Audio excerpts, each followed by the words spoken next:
MOSI Mind Mysteries.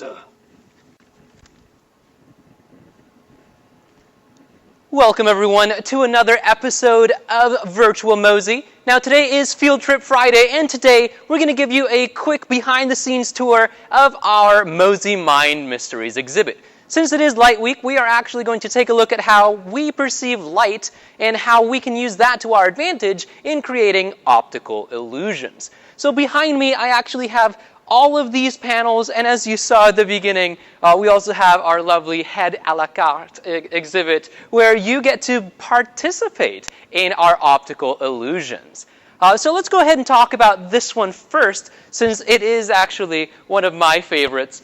So right now, it looks like a very simple kind of dining experience, and nothing seems out of order until you poke your head out through here.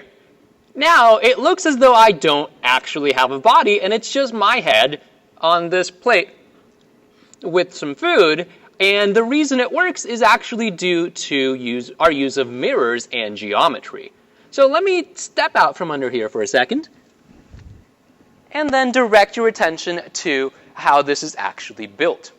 So it looks like the table is three-dimensional. You can see all four legs of the table, when in reality, it's actually just mirrors on the side here, and the mirrors are placed perfectly down the center lines of these floor tiles, so that when you're looking at it at an angle, you are just looking at the reflection off the side, and it looks just like the rest of the table. So these two sides here that are opposite to the table are actually just a mirror image of what the table would look like. So the other side, when you combine it, when you're looking at it, it would actually look like the full table itself. So it's actually pretty cool the way it works, and it's something that you have to come visit and experience. It makes for some really, really fun images. And speaking of images, we have all sorts of optical illusions throughout. Let's go ahead and take a look at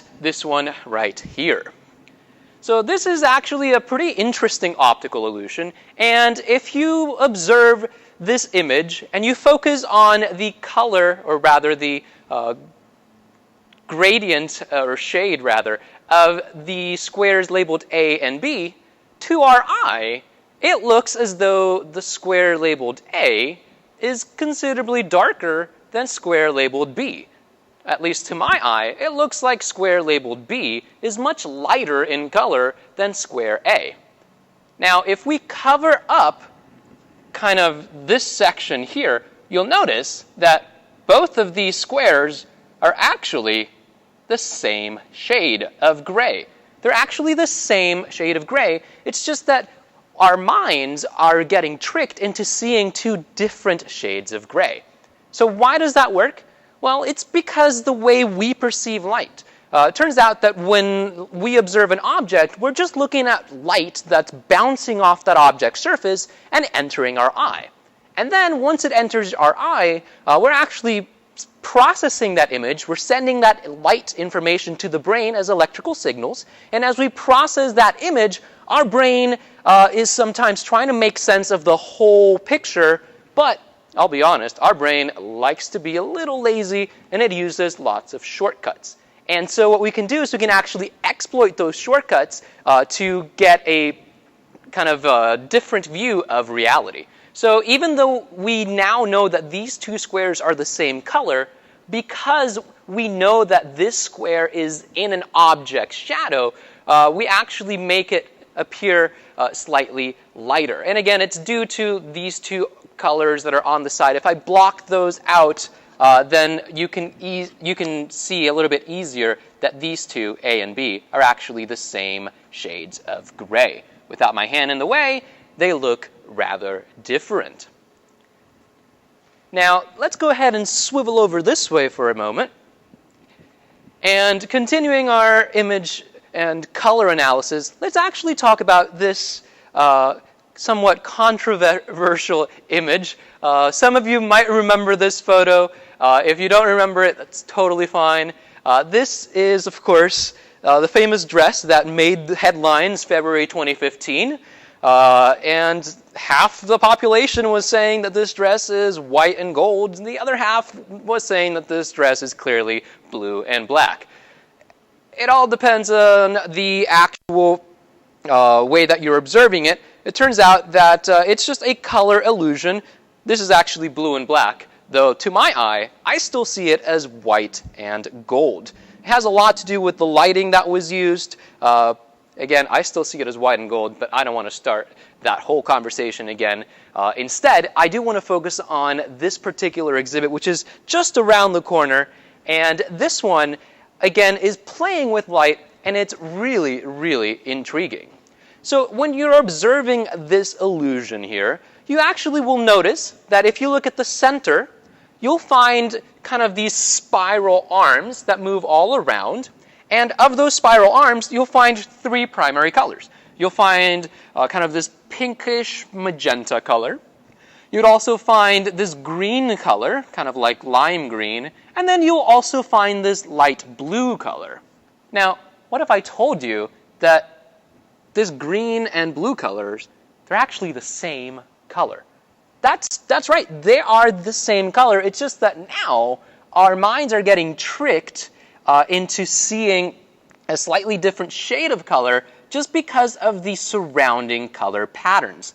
So this blue that you see here, if I kind of cover up the sides and you look straight down the middle, you'll actually realize that it's a little bit greenish, right? It's a little bit greenish in color. And if I slightly shift my hand over this way, you'll find that the green that we see is actually blue surrounded by this bright yellow-orange. So it's just, again, the way that we perceive light that kind of changes our perception of it. So our brains are trying to take shortcuts, and they're getting a little confused, and instead we're seeing these different colors. Now let's actually move on to this side over here. On this side, you actually will see a very famous illusion. And yes, say hello to our little brain. Hello, brain. Hello. This, of course, is how we're able to process all the information. But past the brain, we have this very famous illusion. It looks as though these two red lines are kind of curving out from the center. And that's because of this radial pattern that we have in the center of the image. In reality, these two red lines are perfectly parallel. And we can test that by actually using a ruler and measuring the distance between them at different points. At the very, very top, the distance is right around 6.5 inches. Near the center, the distance is still just about 6.5 inches. And as we move further down, you'll notice that it is consistently 6.5 inches from the other line. So even though it looks as though the lines are actually bulging outward, they're the same distance apart. And again, this is a very famous illusion. If you take this image and rotate it sideways, then it looks as though the lines are bulging out up and down. It's really quite interesting. Now, if we move on to this side of our exhibit, you'll actually find a really, really neat optical illusion. And for this one, I've found that it works better if you're actually here in person. And what you want to do is you want to simply focus on the black dot. Once you focus on the black dot, you're able to kind of see this image as a whole. It doesn't appear to move. But if you kind of zoom in and out and you walk closer and step back further away, then it looks to our eye in person as though the rings are actually moving around. So this image is actually tricking our brain into seeing motion that's not really there. And that's actually due to how the painting here is using light and dark. So our brain kind of perceives light things as moving quicker and dark things as not moving. And if you'll notice, these are alternating patterns. We have the light part on one edge, and then it flips to the opposite edge, and then back to the leading edge, and then it continues that pattern throughout, and it looks as though when you're moving forwards and backwards, those circles are actually moving. So your eyes and your brain do some really crazy things. Let's go ahead and focus on a couple of other exhibits that use the same concept. So over on this side, we will once again find a very famous optical illusion, and this one deals with these horizontal gray lines. Now, I already gave it away. These lines are horizontal, but if you're just looking at it, they look as though they're kind of tilted and jagged all over the place. We have some that lean to the left, others that lean to the right, but in reality, they are all perfectly horizontal. They're just a little over an inch apart. We can measure that a little bit more precisely, so about 1.5 inches. And again, if I drag the ruler across the entire image, you'll find that the distance between those gray lines remains constant. So that proves that these lines are actually parallel. So what's going on? Again, it's our brain taking shortcuts, seeing these patterns of light and dark and light and dark, and just the way that they're offset ever so slightly throws off what we are perceiving. So it's actually quite easy to trick your brain, if you will. Now, if we're going to swivel this way real quick, this is something that you're actually able to try and confirm at home. You might still have a couple of these lying around the house. These are just the little train track pieces that you can move around on the carpet. These two appear as though they are considerably different sizes. In reality, though, we know that these two pieces are actually the same size. And scientists still don't really know why we perceive this illusion so vividly, but there are guesses. We have a really short edge up here, and we have a much longer edge down here. So our brains are trying to compensate for the difference and make them look very, very different in size. So this, again, is something that you can try and confirm by yourself at home. Let's go ahead and check out just a couple more here before we sign off for today. And this one is another one that you can actually try drawing yourself. If you look at it, it looks like these two vertical lines are very, very different in size. We see one that's a little bit shorter than the other one. But, again, if I've got my trusty ruler here, we'll measure that is just about 30 centimeters from here to here. We start again, and it's just about 28.5. So let's try adding those two. 30 centimeters, we go from there, and again, just about 28.5. So these two vertical lines are actually the exact same length. But because we've added in these little pieces at the ends here, our brain is using that information and taking shortcuts and saying, okay, well, because of this, then this line must be longer than the other one here. So it's, like I said, quite easy to fool your brain. Now I've got just two more things I want to cover. One of them is actually immediately to your left. Now this one I've found that it is much cooler to appreciate in person than on camera, but I like to show it to you guys. At least you know where it is so that when you come and visit us, you'll be able to find it a little bit easier. When you're observing the image, if you don't focus in any particular spot, it actually feels as though the image itself is moving. It looks as though this is essentially a liquid.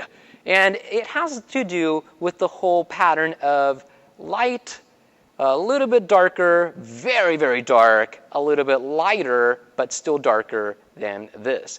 This would also work in monochrome if we just make the green a light gray and the purple a dark gray. So it's actually really, really interesting. And again, it totally works a whole lot better in person. It's really trippy if you're observing at it kind of head on. And then the final thing that I'd like to cover for today is actually this right here. So using kind of what we've already learned, we know, or at least we should have an idea, that the stake pictured in both images here is actually the same size. But when you look at it, it looks as though this one at the bottom is much smaller in size than this one at the top. And what's going on? Again, it's just an optical illusion. Our brain is actually looking at the larger plate that surrounds this piece of steak down here, and it says, well, this plate is really large, so this looks like a much smaller portion.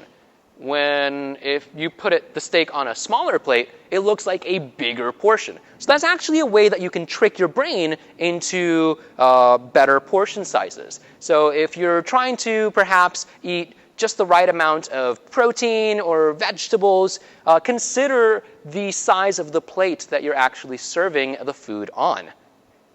Now, so that's been a little bit of our MOSI Mind Mysteries. We still have a few more exhibits, but I'd like you guys to actually experience those firsthand. Now, don't forget, throughout the month of May, we actually are doing a 30% off promotion on memberships, which is actually really, really neat because that also gives you a discount on our wonderful summer camp programs. Do we have any questions in the comments down below? No questions so far? Excellent. Well, feel free to check us out next week as we move on to a different topic. I believe it's engineering. Lots of fun, very near and dear to my heart. I hope you guys have enjoyed this video, and as always, please keep discovering.